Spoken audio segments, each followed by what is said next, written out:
Vive feliz. Olvida el fatal destino. El día de tu partida está previsto de antemano. Bebe vino. Es una alquimia que te hará bien. Una sola copa cura el mayor de tus males. Es una alquimia que canviarà tu misèria en paraíso. Bona vesprà.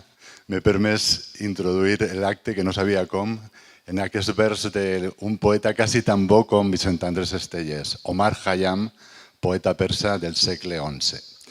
Bé, benvinguts a l'Espai Mediterrani en esta faceta que volem dedicar a gloriar una mica la terra.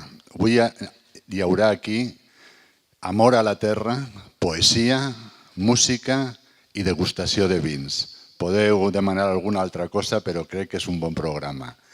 Però anem ja pas a pas, introduint-nos en el món i en la intuïció que va fer que una gent amiga se posara al servei del vi. Este poema de Vicent Andrés Estellés, No podia faltar el vi damunt la taula. En vosaltres, Borja Penalma i Francesc Aino.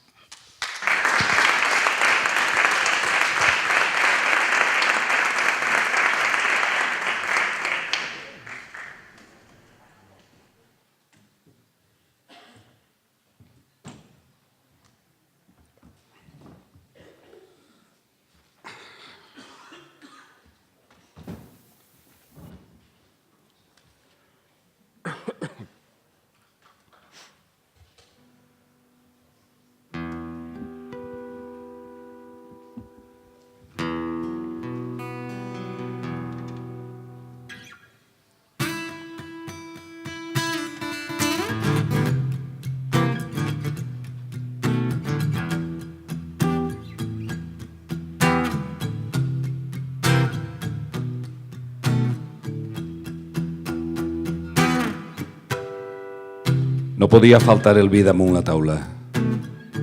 Una solemnitat, un ritu que venia des de la nit.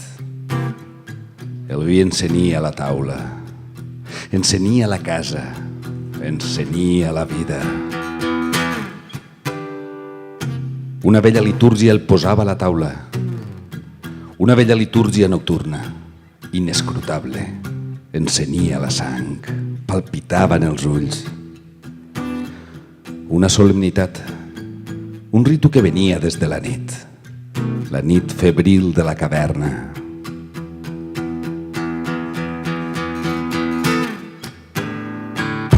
El vi begut en casa a l'hora de menjar. S'oficiava el vi lentament i greument. Parle del vi dels pobres, el vi que ens feia forts. Un tros de ceba crua, un rosegó de pa, i un got de vi solemne. Parle del vi dels pobres, begut solemnement, l'aliment de la còlera, el viu sosteniment de l'afany o la ràbia,